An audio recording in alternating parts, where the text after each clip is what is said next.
You know, I figured it out, right?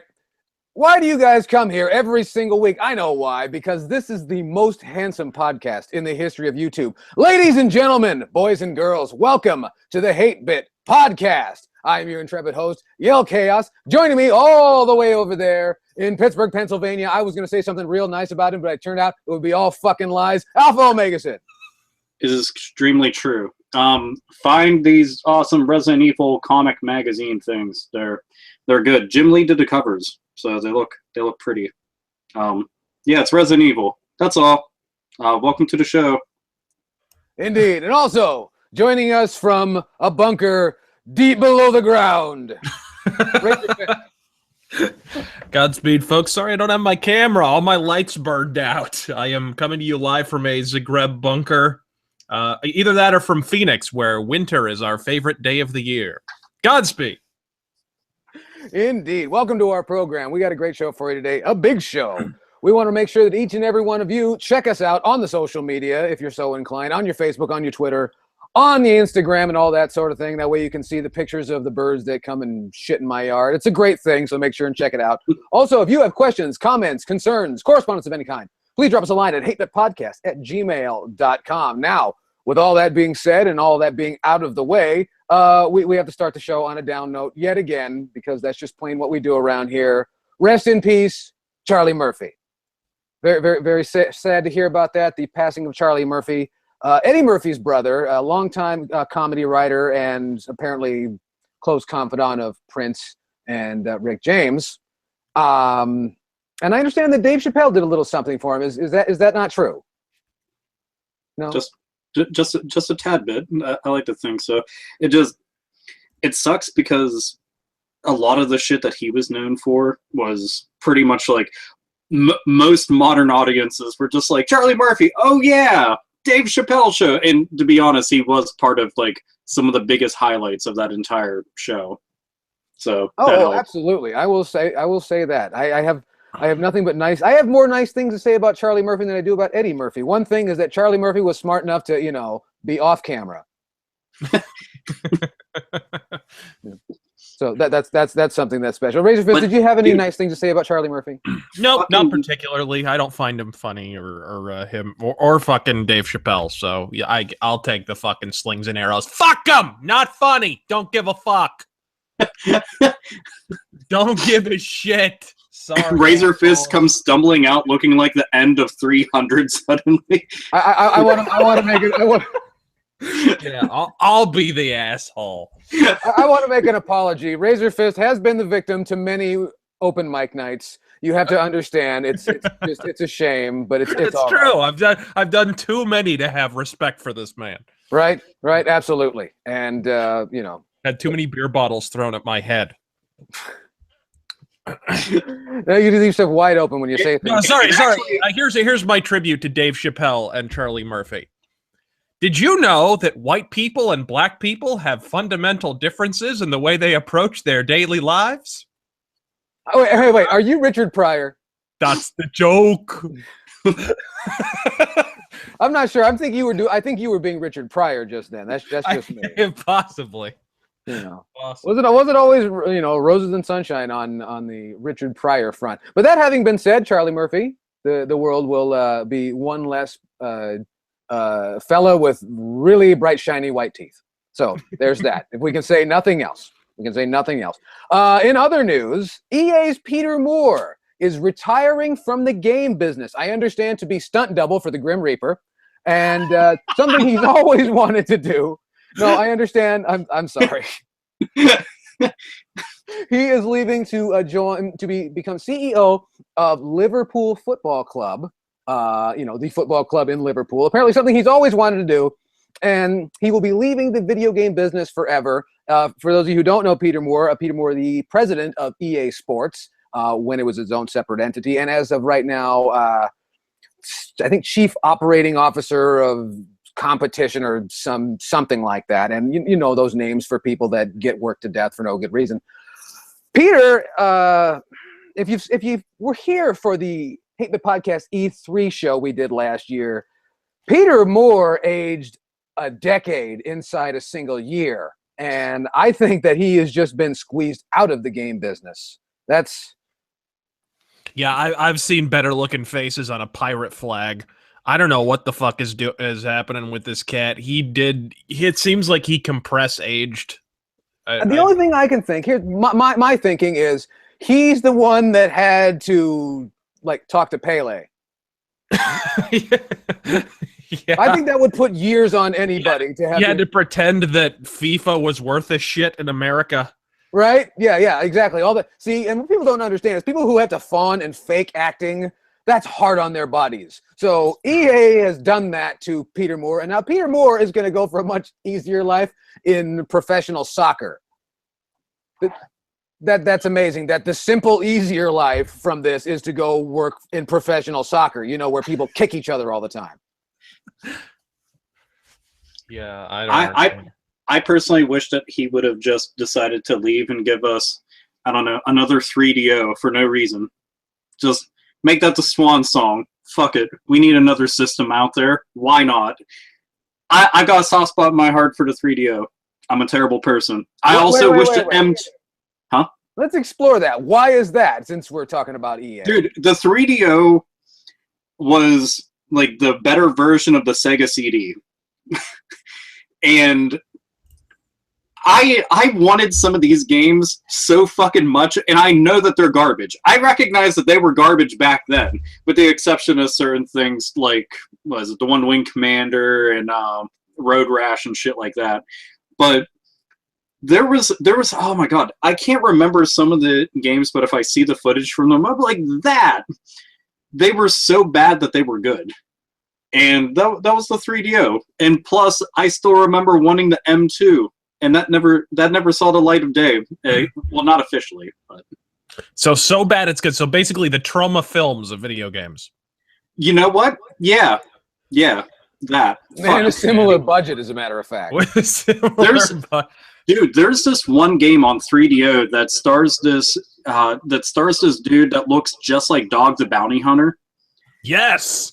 And I cannot fucking remember. It's like a weird. It's not first person. It's like third person, but he walks like he shit his terrible leather pants. Like he's always walking like this, and he's got a fucking boomstick with him, like he's Mad Maxing it around, and it's ridiculous.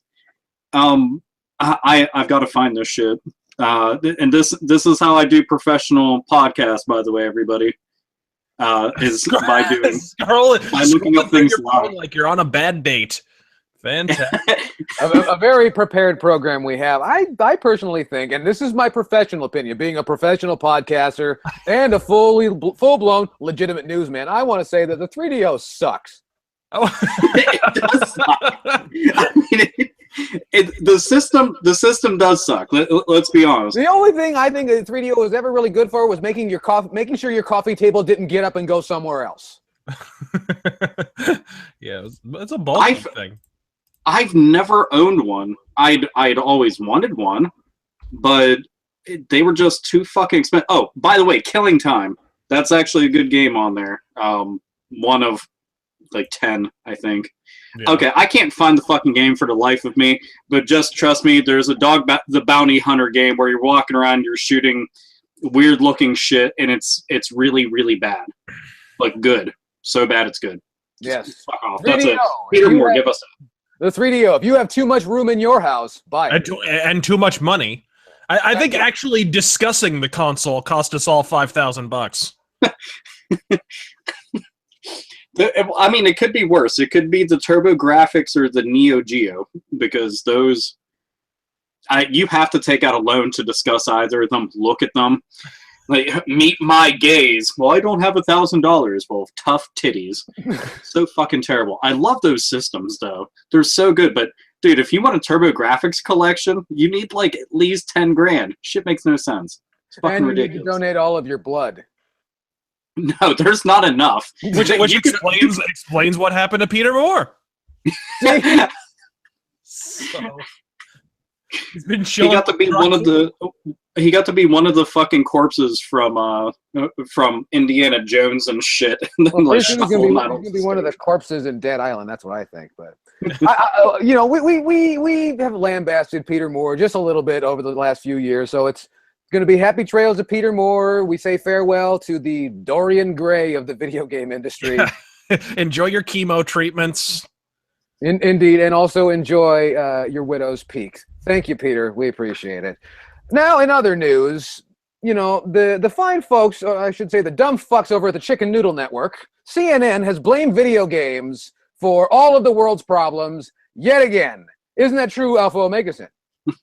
Yep, because sensationalism within broadcast journalism is completely unheard of, let alone these fucking spoon-fed hacks who are deciding we're going to fabricate a fucking correlation between an unfounded one that's been disproven time and again, but why not? A correlation between real-world violence, shit that was live and happening, like people are live. This fucking maniac was out there actively going around killing people, and the first thing that came to mind with them, with the resources that they have available to them, the platform that they have available to them, is to decide to push a fucking narrative that's so goddamn unnecessary that it's CNN. If you just type in CNN is, fake news pops up first. Dead fucking serious. And there's first. It bothers me more because it's like, okay, most people be like, oh yeah, well, it's just about games. No, it's about the fact that you trivialize the deaths of multiple people just so that you can push for some agenda for what? To appease the fucking money cocks that you have to go and have looming over you 24 hours a day that keep your fucking shithole of a network running. I don't fucking get it. The stuff, it's a fucking travesty and it's fucking horseshit. Well, and I think the really thing that's you know, what little research I've done about it, and mind you, I'm just going off of, you know, what was presented to me from CNN, and it's interesting that one thing that's really being overlooked with all the facts that are presented is no one ever mentions anything about mental illness. No. Because just based on the limited research I've done, there's something wrong with this fella. And, you know... Really? You think someone who killed 15 people he didn't know might have a few fucking screw loose? Hey, he didn't kill nearly as many people, and nearly as many men as Cecil B. DeMille, all right? Yeah. God damn it. No. I mean, okay, you guys, you've seen the actual videos of him, correct? Yeah. Mm-hmm. Okay.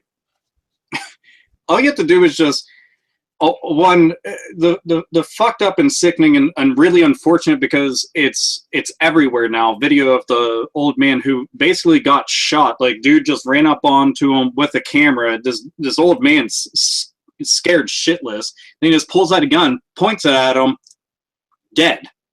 And imagine if that's somebody that you're related to, that their last fucking moments are now circulating the internet.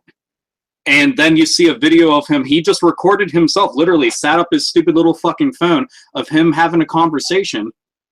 And this dude, zero fucking remorse, zero, like, there's no emotion behind this motherfucker. Well, no, he's sitting there. There's a video of him sitting in the car talking to his buddy, and all he can talk about is himself. I fucked up. Oh, I just lost it. Sorry, man. Every single sentence begins with I or my or me. Every single fucking sentence out of this Buddha fucked Muhammad looking fucking Zika baby motherfucker. This piece of shit. If you can't watch that video and understand immediately that this guy has about 19 screws loose before, and you know, they bring video games into discussion. Do we even know if this guy ever picked up a fucking controller in his life? There was nothing at all, at fucking all. I mean, I could go and I could bring up a million other things that would make more fucking sense and would still be kind of looked at with a sideways glance of, are you okay? Instead of games. And if you listen to one of the fucking stupid ass overpaid correspondents that they had working at the fucking goddamn shit shelter of CNN that said, Well, did you notice that this was on camera? That's like a video game, and that there was blood, and it was real. No shit, Sherlock. The fucking dude died, and people have blood in them. So when you put a fucking bullet in them, they bleed. But this disillusioned fucking shithead is sitting there talking about this like, oh wow, did you? It's as if he was so disconnected from fucking reality that he couldn't understand this stuff. And he's just like, yeah, video games. And to what end? To what fucking end? The fucking family ended up going on the news and are bawling their fucking eyes out because their grandfather, and for some of them for their fucking father, just got done getting murdered. There's other people out there that are getting shot up, and this fucking psychopath is talking about, I'm just going to keep killing people until they stop me. That's what his own fucking words. I was going to keep doing it until they stop me. And they thought, yeah, we need to talk about video games.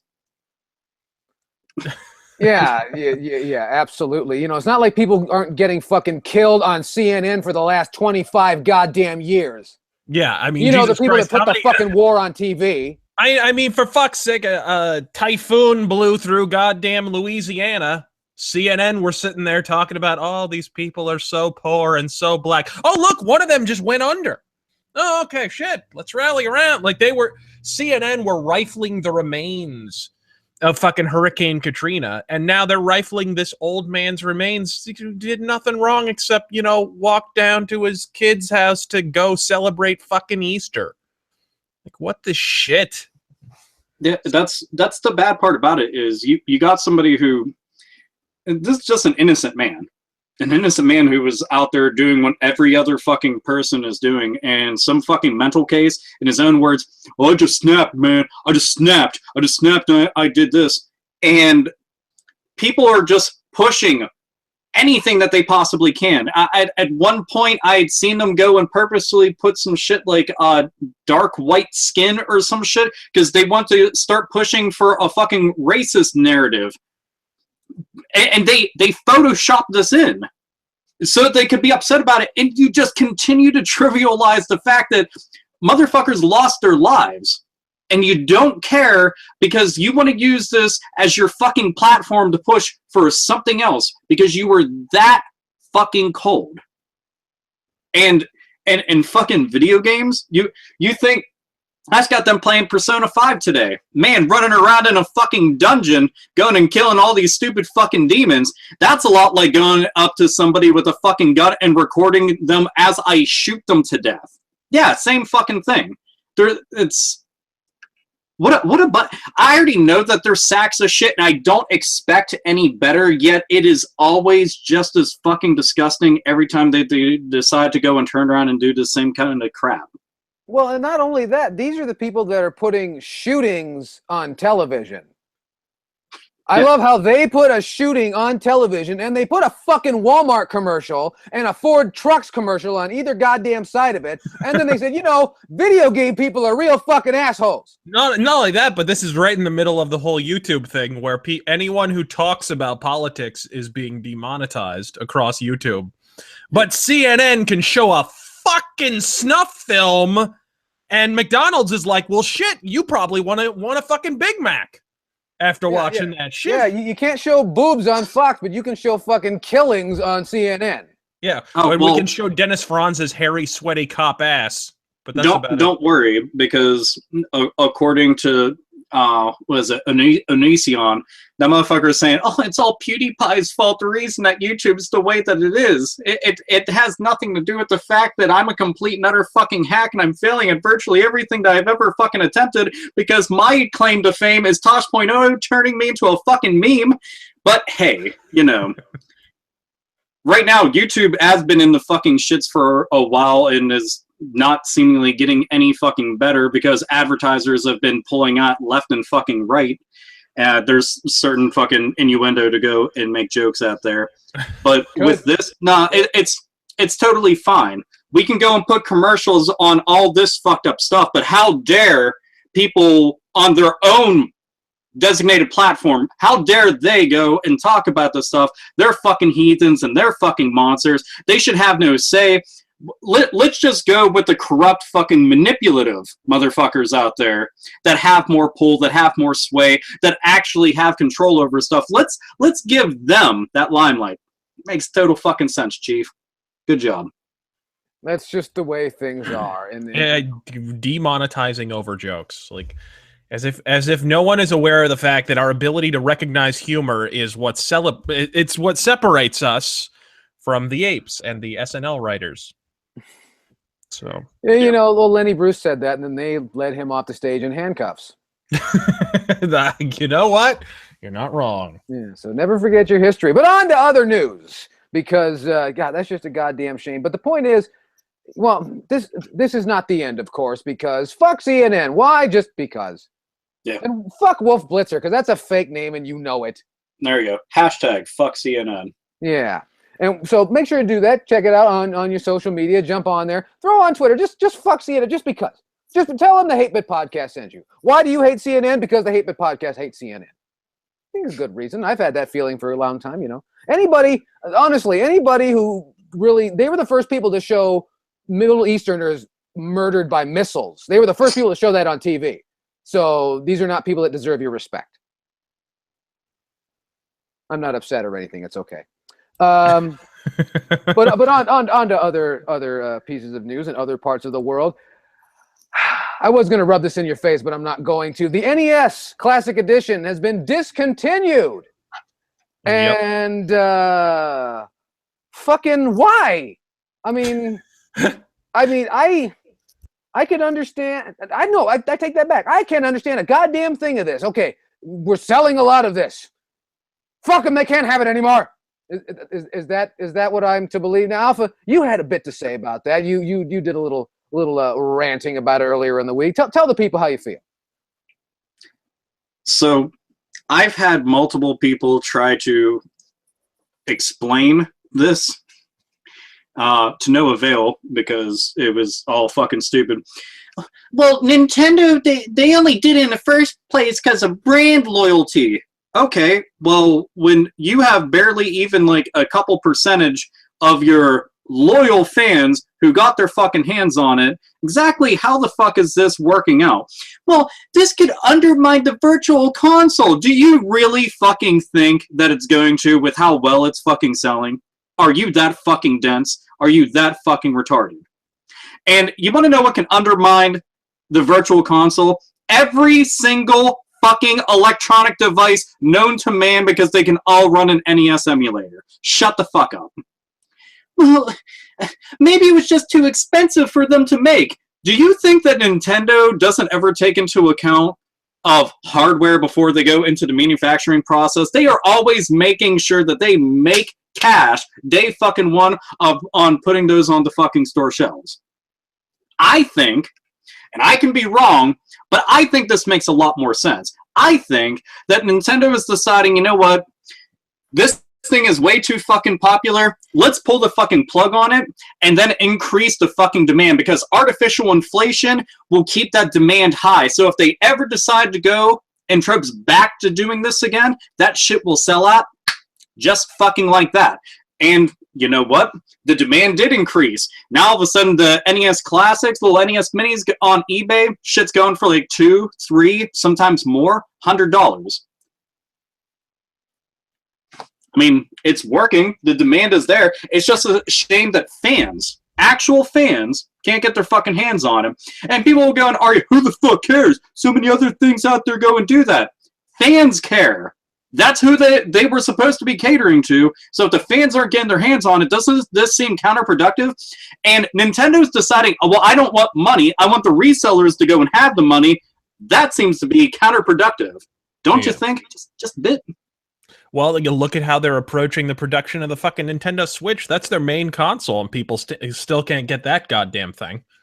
Yeah. I mean, this is kind of the game that Nintendo's been playing for a while. But in this case, wasn't it originally supposed to be just a limited run type thing anyway? There was talk that it was a limited run, and then that went away when there was a big, to-do around it, and the limited edition distinction dropped away. And then I guess they decided, you know what, that's on there, but the ink is invisible. It's shadow ink. Yeah, I've heard discussions that they say that it could, There's thoughts that it is, like you said, undermining the virtual console. I would like to think they would take that into account. As you said, before that, I don't know. I have a hard time believing, you know what? I really don't have a hard time believing. I don't think just Nintendo doesn't get manufacturing. When I had people going and coming at me with the whole, well, they don't want to undermine their own business. Okay, well, Nintendo is a business, last time I checked. And as a business, when you are not supplying for the increased demand, and it's increased monumentally, when you aren't supplying that, then the only person who loses is you. This is a good way to push fans away. That's the fucking truth of the matter. Can't get your hands on a Nintendo Switch? Oh, tough fucking titties. Hey, Amiibos are out. Remember when they were really rare and people were getting fucking pissed off about that and that shit was getting resold? Yeah, that was pushing people away. Same exact thing with this. And anybody can make up all the fucking excuses that you want, but the thing that you can't deny is that lots of people still want it. Lots of people still aren't getting it. Nintendo isn't gaining anything from this, and a lot of people lost out. That's just a fact. It's awful. It's terrible. And this is going to draw a lot of heat, but I'm sure I'd worry about it if I didn't already have one. I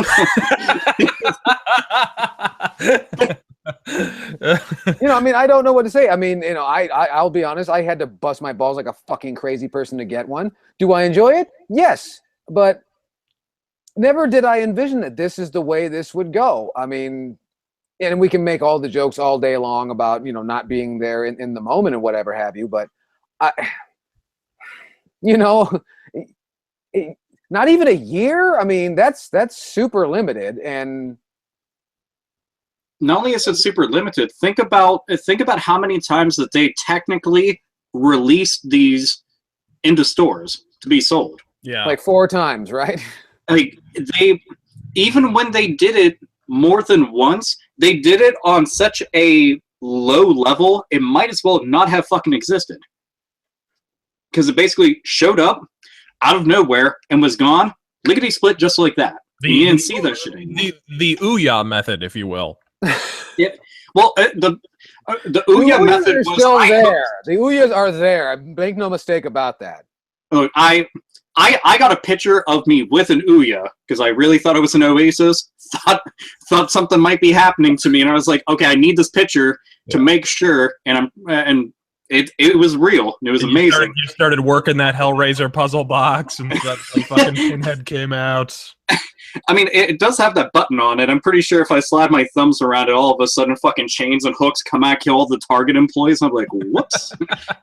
Putting this right back onto the clearance shelf where it was. A vast improvement over Target's hipster decor.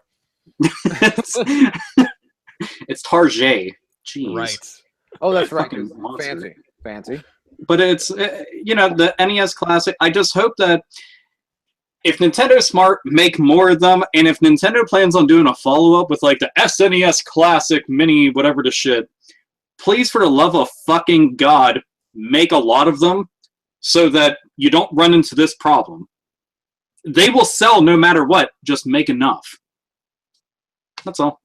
See, and that's fantastic thinking. One thing that I stumbled across was interesting is now when the prices tripled on eBay, no one in this audience who's ever seen this program, who's on this dais, has the balls to sit here and say, "Oh, well, that was unexpected," because that's exactly it did happen from the very onset. But I understand a UK retailer called CEX, and there might be some funky British pronunciation. You know them fucking Brits. But they got a company that actually CEX Governor is actually. That's right. With awful teeth. And I understand that as of just the other day, right? In fact, right after the news, they changed all their pricing and they're selling the NES Classics for £190. 190 Great British pounds for you Americans is 238 American dollars. The balls on these fucking guys must go clank when they walk down the River Thames. I don't know where the fuck they go, but And that's just, I mean, again, eBay didn't surprise me, but the full-blown high street retailers just said, you know what? Fuck you, consumers. and they did what they did. And I'm sure they're not the only ones, but that was the first that was brought to my attention. And But it is interesting because as angry as everybody can be at, oh, you're price gouging, you're a bunch of pieces of shit. Well, people are paying it. So who are you really mad at? I mean, right? They're capitalizing off of the fact that Nintendo isn't fucking supplying, and the demand all of a sudden, you know what a lot of folks were saying? I'll just wait. They'll make more. I'll just wait. There's going to be another shipment. I'll just wait. I'm not paying those prices, and rightfully so. At this point, since you're not getting any more, emulate. Just fucking emulate. That shit's free. Then they get no money at all. They weren't going to anyway if you bought it off of a fucking reseller. So there you go. You get way more games. It blows my mind that it was as successful as it is in an age where I can play all these fucking games on my phone. Well, also in an age where machines just like it are stacking up in clearance bins at Bed Bath & Beyond and shit like that. It's hilarious because this is not an original concept. No. There's lots of these being made. They were made long before the NES Mini. They just weren't official Nintendo merchandise. Well, that's because and they weren't made worth a shit too, and that's another thing. That's true. Yeah. A lot of people are paying for the nostalgia and the novelty, and that's the truth. I mean, there is a certain glow about just owning official Nintendo stuff, and that's what this is. Can I go get a Raspberry Pi and just make that into an all-in-one emulating powerhouse? Yeah. I can also do the same with virtually everything else in my house, including my phone and anything else that I own. But it was kind of cool having something that looked like a little mini front-loading toaster NES with really shitty cables and nice controllers. I'm playing my stupid games on the TV, and it was kind of cool. It's a novelty that people just like because they were fans, and that's who got fucked out of it. That's the only reason why I can understand and empathize with anybody who's upset about it. It's because fans wanted that. A lot of fans did not get that, so I'm just hoping that they learn their lesson, but they probably won't figure out until they make the GameCube Mini. So, knowing Nintendo. No one's gonna fucking buy that. You know that. What, a GameCube Mini? I don't see that being a successful venture. Period. Oh, come the fuck on, dude! The GameCube's awesome. Don't said you and like 9,000 other people. That's not enough. Which, as we learned when the GameCube was actually on the market. Exactly, and I am one of those 9,000 people, and I'm saying this is not an army. This is. I'm going to point out something to you. One, on this very podcast, we have worked our fucking dicks over talking about the GameCube and its library. Two, It sold better than the Wii U. I want to argue with you on that, but I'm not prepared. Fuck you for having questions. It's okay. The Sean Spicer of the Hate Bit podcast. You know what? Hey, the GameCube, the library on it, I mean, we got Metroid Prime on there. That was our first taste of fucking Animal Crossing. I got that Skies of Arcadia, the best version of it on there. That was good. Luigi's Mansion was on there, and everybody was pissed off because it wasn't a proper Super Mario game. I buy a GameCube Mini, and I own all those fucking games, and they're sitting over there because I apparently don't like my own money. So, are you? You're looking up sales numbers right now, aren't you? Motherfucker, I am. I am gonna have this, goddammit, before we get to the show. But the point is, no one is gonna buy. Well, I'm not gonna say nobody because nobody got their fucking hands on this one either. Right. Yeah. So I'm having trouble arguing. I have faulty data.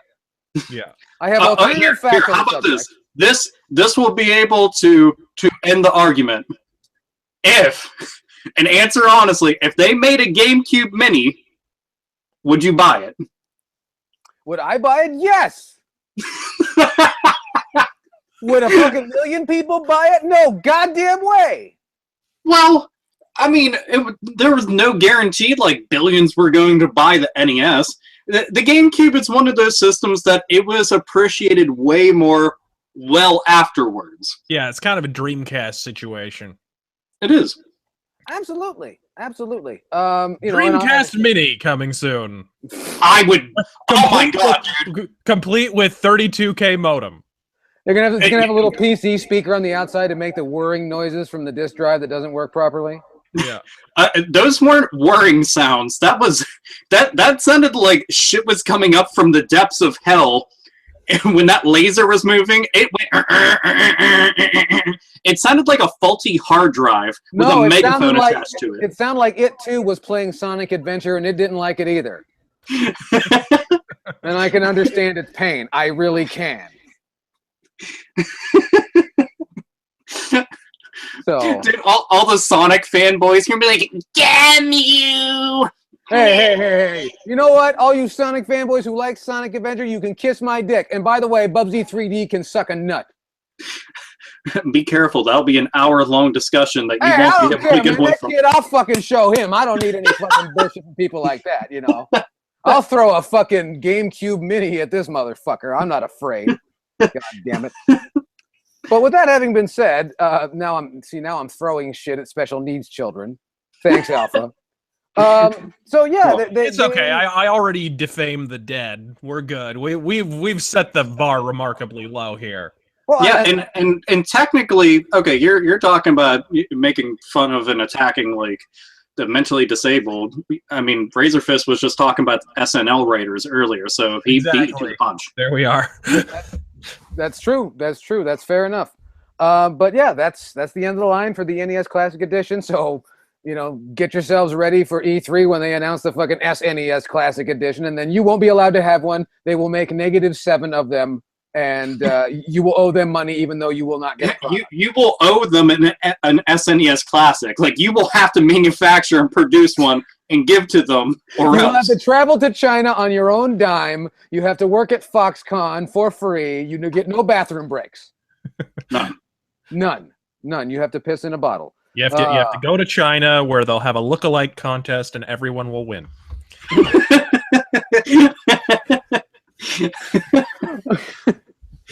Even Pete Rose. When Pete Rose goes to China, never mind. That's not important. Anyway, it's time to have a discussion. It's time to have a little bit of a talk because, actually, you know what? We're gonna go into the hate bit ball bag now. Ball bag, and we got one from a guy that's been following the program for a long time, actually. And if you have questions, comments, concerns, correspondence of any kind, please drop us a line at hatebitpodcast@gmail.com. And if you got a great question or a great email, we'll read it right here on the show. And if it sucks, we're going to call you a faggot. And we're going to tell everybody what your email address is so they can call you a faggot. But, nothing but good things here on the program, as you can tell. But we got one here from Dave Hunter, who's a long time listener. And he says, "Good evening, harbingers of hate." That's what he calls it. Isn't that cute? He says, "I began to write to you earlier today, but the accidental dissertation," I don't know if he knows that all dissertations are accidental, but that I wound up with veered off to the initial point I wanted to get to. So I'm just going to ask you just straight out. Well, I'm going to skip over all this. In your opinion, I'm sorry, Dave. What makes for a better game overall? More to the point, what should be more of the focus? Story or gameplay? Now, we've talked about this a little bit on the program, and it's good that he brought it up because the way he phrases it, he says, "We will leave discussions out of visuals out this time around." I appreciate that. He says, "I am of the opinion that gameplay should absolutely trump everything else. All of the games that people flock back to, regardless of era, system, or length, are gameplay heavy as far as I've seen.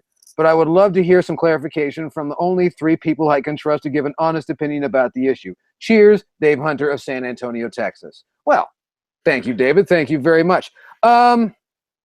This seems to be the prevailing opinion, especially on YouTube. And it seems to me that it's something that people say without really thinking what they're saying.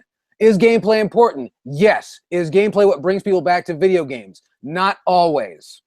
We've had a discussion about the Resident Evil series, about how the early Resident Evil games were so unique. Those controls fucking suck. Is that what brought people back? No. People probably did they come back for the great voice acting? Probably not. Oh, okay. Alpha Omega Sin, tell the people about why you came back to Resident Evil. All right. Well, tank controls while they're shit, make a lot of sense because you have a 3D model on a 2-dimensional background and trying to make that shit work. With a controller that was not designed for such things. Yes. Yeah, considering what they originally wanted with it, I understood it and it made sense. And after you get used to it, you control it like a dream, but it does control like shit, to be honest. There's a heavy curve to it. But it's the experience, the actual settings, the mood. I like the campy voice acting. It's so shit that I love it. I know most of the game's dialogue off by heart. Most of it has become synonymous with video games. Yeah. You know, and it was so unique at the time. We didn't really have shit like that. You know, the few things that we did have like that weren't like presented in the way that Resident Evil had done it. And I mean, there's certain RPGs that I can say the gameplay doesn't play a big role because it's all menu based. Yeah, that's really what you're doing. You are selecting things from a menu. It's like having your very own Mac Plus. Yeah, okay, for example, one of my all-time favorite games is Snatcher. Guess what you don't really do in it? You don't really control shit at all, ever. In a Kojima game? Are you sure? Even less so, because this is a visual novel adventure PC type game. Yeah. So, and the only time that you did was the fucking shooting portions, which you can use the Konami Justifier trademark symbol and all that. But I never bothered because it was way faster to use a fucking D-pad because it's just a 3x3 square.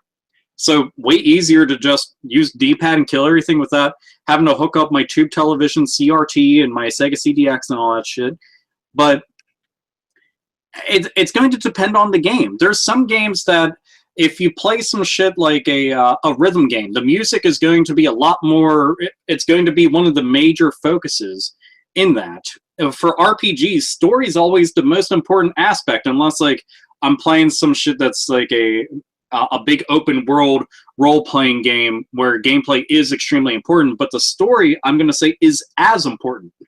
Because if I don't give a fuck about these characters or this world, I'm not going to continue, ever. No matter how good the gameplay is. Absolutely. If you can't keep my attention, why fucking bother?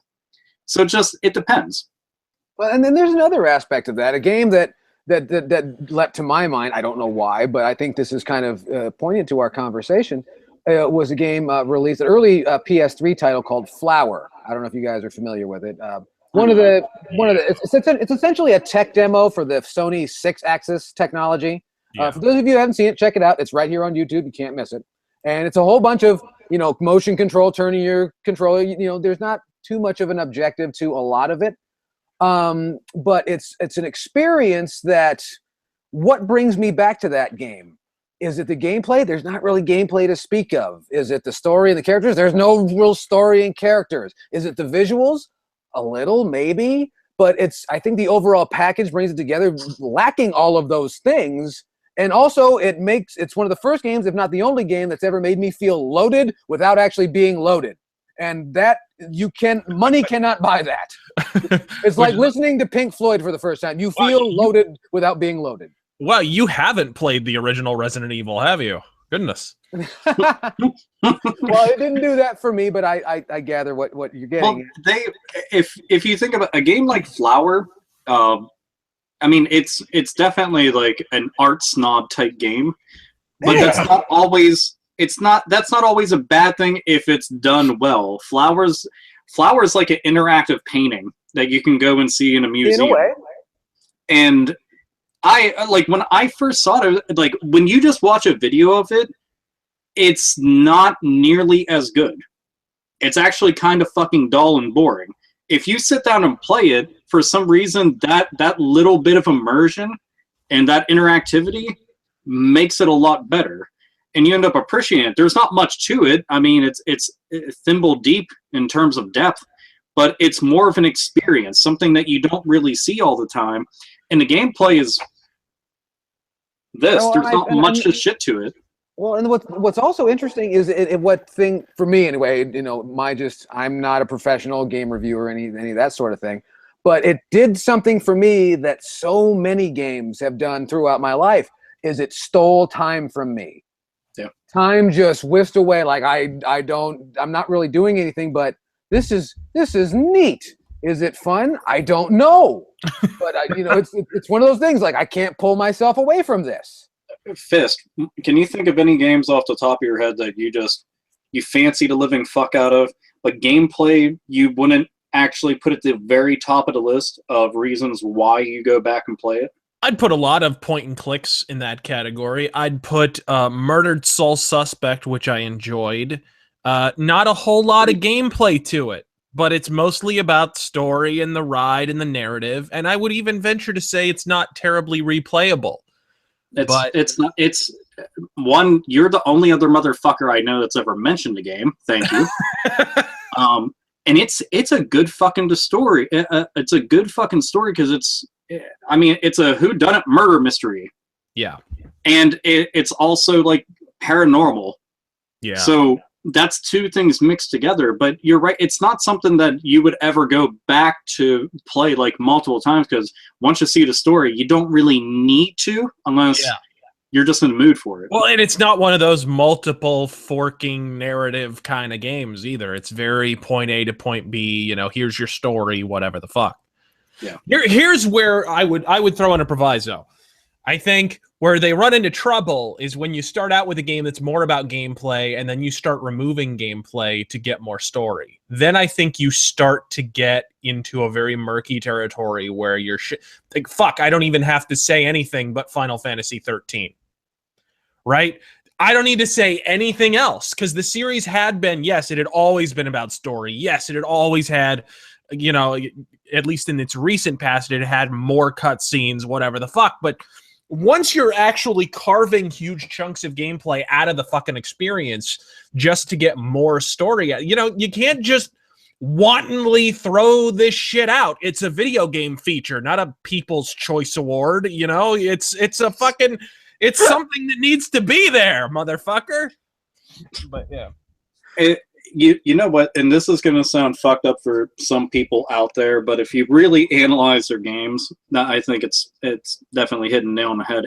Ninja Theory has a bad habit of doing that. They not to say all their games are bad because they're definitely not. But they have this habit of being getting high on their own fart supply, so to speak, because they begin getting too caught up in making story, and their writing and direction isn't always that great. And there's so much focus on it, then everything else feels a bit lackluster, as if they were just like, yeah, we don't have time for this or that or that or that or that. And that can suck. And it happens, but for the most part, there's lots of games out there. I will say that gameplay just seems secondary. Maybe it's because the gameplay becomes so good that you take it for granted, and everything else stands out so much more that it's never a focus to you anymore. Which is something that will be in the back of our heads, but we're not thinking about it right now. But a lot of these examples, I think that they apply pretty well. Well, there's one thing that I think is being left out of this discussion, and it's something that I hold very near and dear to me and people don't realize how important is sound design, the music, the sound effects, all these little things, bumper transitions. These can also craft a video game and make it feel a certain way that if you remove those elements, you have something entirely different. One that strikes me that I'll use an example is SNK's Metal Slug series, always known for great music, really driving, got a little more heavy metal as time went on. One thing that's great about it is that game, number one, is just designed to kick you in the nuts and take your quarter, and that's it. Okay, it's a brutal platformer. There's a lot of stuff that you'll wear out your fucking wrist if you try and play this game from end to end. But just the way the whole thing, for me at least, the way that the music and this, the sound effects from, bullets, bombs, things like that, all these little things are so satisfying that I find myself so hard, even though this fucking hurts my thumbs and I've been doing this for a goddamn half an hour, it just makes you hold on. I think there are games and those are the unsung heroes, especially in modern games these days, are the sound designers. the people that craft that experience that you don't see, you don't even notice until you've played the game several times. Yeah, Several absolutely. times. Well, look, my favorite series is Thief. Sound is central. Sound is strange in that game because it's actually central to the gameplay. It's actually a feedback system. You Right. don't like because you don't have a radar like in Metal Gear Solid where you can see where the enemies are, so you have to hear them. You have to know where they are and pinpoint them on the map that way. That must And be a more bitch in general- mono. a little bit. It's very much that is a game that is greatly improved by the use of headphones. Let me tell you. I'll bet. I mean, there's the easiest way to look at sound design and appreciate it is to find something that lacks it. Oh, sure. And then you get to see, because again, we'll get tons of AAA games out there and we're running around, we're shooting shit, we're doing combos, we're saving the entire world and all that stuff. And it's easy to take for granted the visual splendor of the game because it's just a feast for the eyes.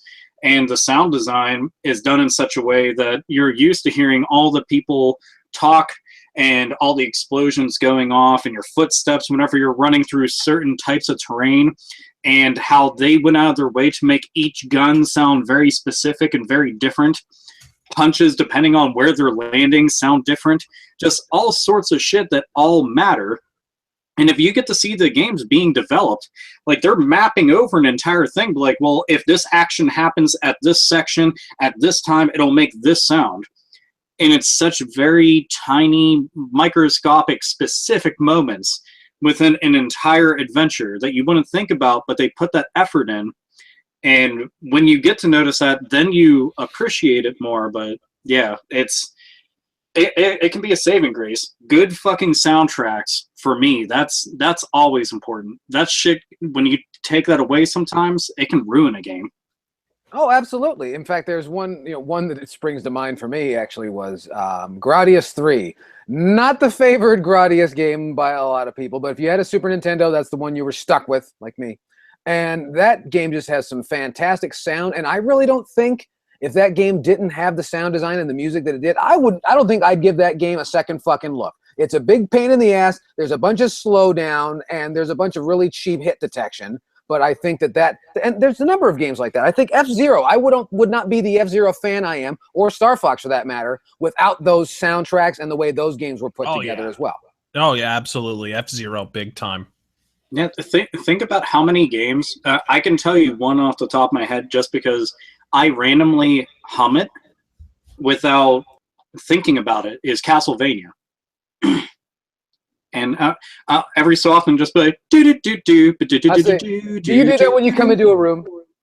It just randomly, that kind of shit. Think about Legend of Zelda, Super Mario Brothers. Think about a lot of soundtracks out there that they're chiptune type music. So it's easy to go and mouth those types of songs. But if it wasn't for that really catchy music, that might not be stuck inside your head as much as it is. Granted, great games regardless, but those soundtracks were just as important. It's just something you don't think about nearly as much because we take it for granted. It's there. It's provided to you. Much like the music in an elevator. Elevator music gets a bad rap, but once in a while there's a cool song in the elevator music and you don't notice because it was just there. Taken for granted. Yep. So appreciate game design, appreciate sound design. That's what I think is important. And again, the answer to your question, Dave, is that it depends. It really does. And that's going to vary by platform too. People who expect that same experience across all the different platforms on your PC, on your console, mobile devices.